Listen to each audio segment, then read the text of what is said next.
Saia na frente da sua concorrência com um curso completo que te ensinará a bombar suas redes sociais e sua marca de maneira simples e prática, mesmo que não tenha nenhuma experiência com design.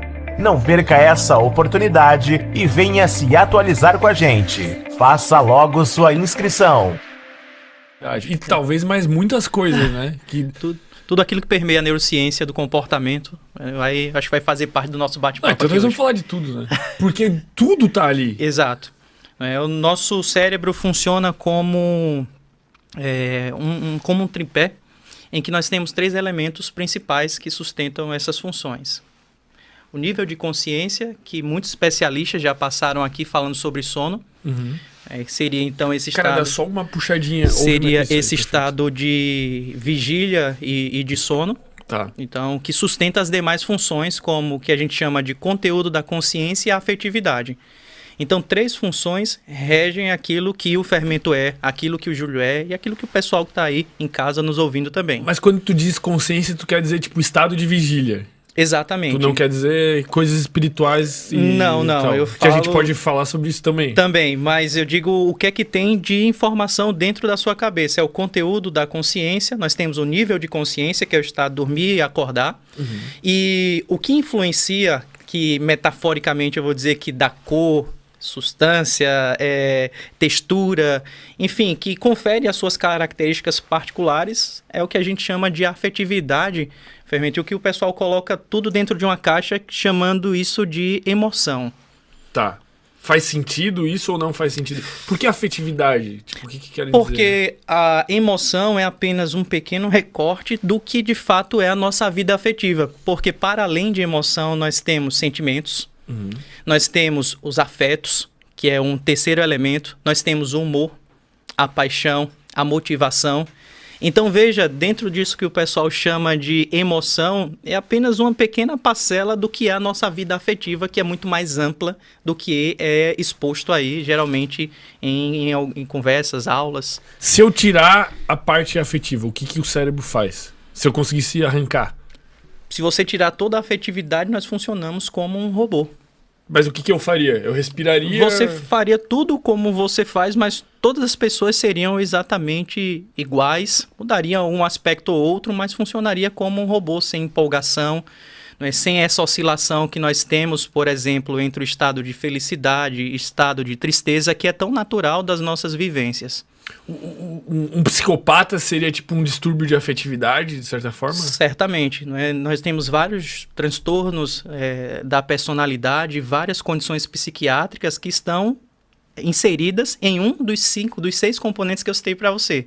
Tá. Pode ser na motivação, tem os distúrbios do humor, tem aqueles que afetam apenas a emoção, aqueles que afetam os sentimentos. Então, tem doenças que são particulares de cada uma dessas dimensões da nossa vida afetiva. Me explica como é que funciona essa afetividade, tipo, no cérebro e o que é cada um desses 6 aspectos. Assim. Vamos mapeando, né? Vamos lá, vamos fazer esse passeio aí para alicerçar aqui a nossa conversa. Então, começando pela emoção. A emoção é algo de processamento inconsciente.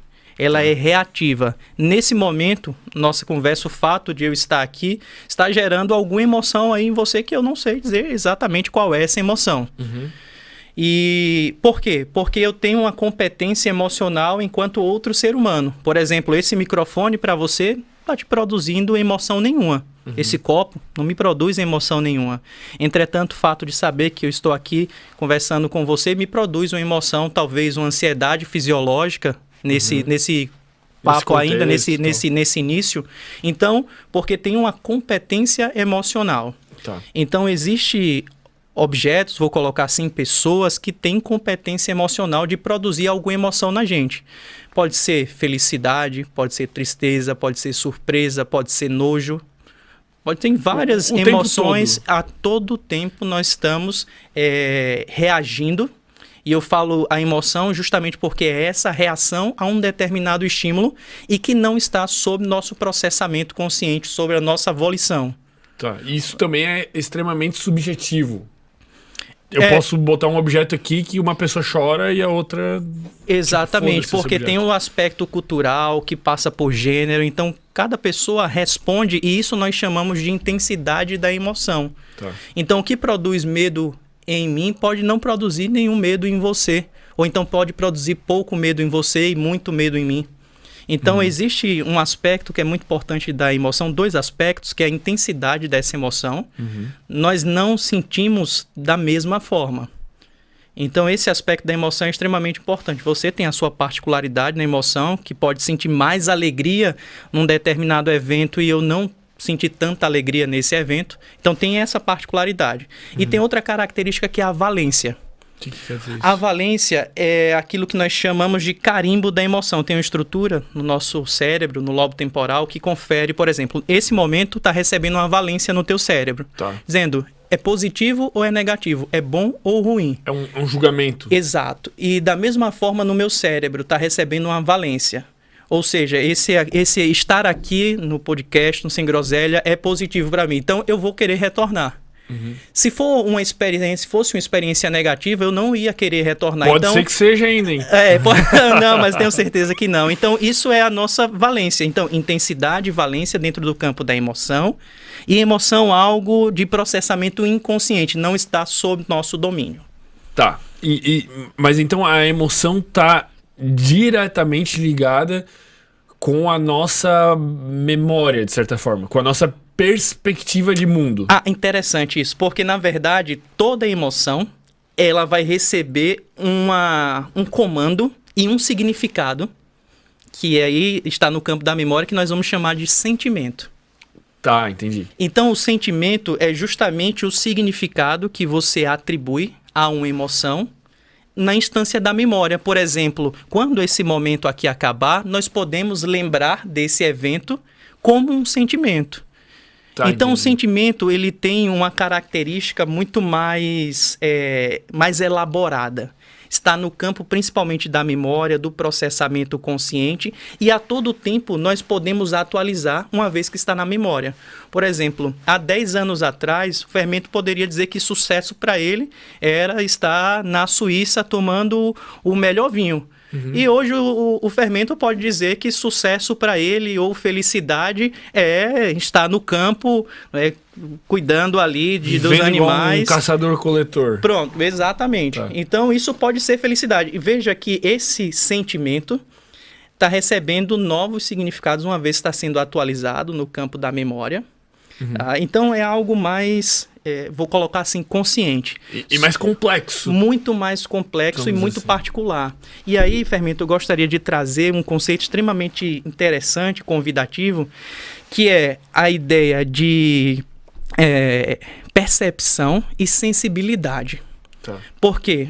Eu vou fazer um comparativo. A emoção estaria para a sensibilidade e o sentimento para a percepção.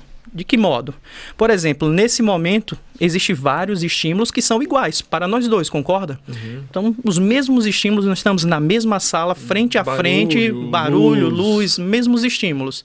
Então, nós estamos recebendo igualmente esses estímulos. Entretanto, você está atribuindo um significado de acordo com as tuas vivências, de acordo com a sua criação, de acordo com as suas relações interpessoais, e eu estou atribuindo um outro significado. Talvez até fatores biológicos. Perfeito. Então, que é o que a gente chama de biopsicossocial. Então, a percepção ela é subjetiva. Então, seria como se o sentimento estivesse para a percepção. O significado que você atribui a um estímulo é diferente do que eu atribuo a um estímulo. Tá. E a todo tempo nós podemos atualizar. E a emoção? A emoção seria essa sensibilidade, que é uma resposta muito, vou colocar assim, instintiva a um determinado estímulo. Tá. É como se fosse, tipo, a emoção é algo mais básico, vamos dizer assim. Exatamente. Tipo, qual é a intensidade e é positivo ou é negativo. Exatamente. Enquanto que quando a gente vai pro sentimento, aí começa. Mais complexo, envolve memória, envolve atualização, particularidade de cada indivíduo, cultura, gênero. E daí, pra onde a gente vai? Vai ampliando? Vai ampliando, porque o que é mais fantástico é que o sentimento tem várias esferas e todos nós temos e sentimos todos esses sentimentos. Apareceu até um pleonasmo, né? Sentir esses sentimentos, porque, por exemplo, fala-se da inveja. Tá. E muitas pessoas se isentam da inveja, do ódio, da raiva, do sentimento de vingança. E esses sentimentos negativos são muito mais numerosos, bem como as emoções negativas, do que as positivas. E nós sentimos de igual maneira. E tem uma característica muito interessante quando nós falamos sentimento de inveja, que tem duas vertentes a inveja. A inveja, ela pode se apresentar com aquilo que a gente entende no português, né, como inveja, com duas características. Quando eu vejo a pessoa que eu invejo se dando bem, eu sinto um desconforto absurdo que ativa a mesma área que a angústia, que é a percepção de dor, que é o córtex cingulado anterior. Eu vejo a pessoa que eu invejo se dando bem, então as mesmas áreas que levam à angústia, que levam à tristeza, que processam a dor, e não estou dizendo que inveja é dor, mas que é a mesma estrutura ativada, essa estrutura que, quando eu vejo alguém que eu invejo, é ligada lá no nosso cérebro. Uhum. Por outro lado, tem uma característica ainda mais estranha da inveja, eu posso colocar assim, que é quando eu vejo aquela pessoa que eu invejo se dando mal, então eu sinto um prazer. As áreas atreladas ao prazer são ativadas. E quando nós falamos isso, quando eu mostro sentimentos negativos, emoções de esfera e também negativas, as pessoas estranham um pouco porque acham que não possuem aquilo. Uhum. E todos nós temos. Até o Buda sente inveja? Qualquer pessoa tem, e aí nós chegamos à ideia de intensidade.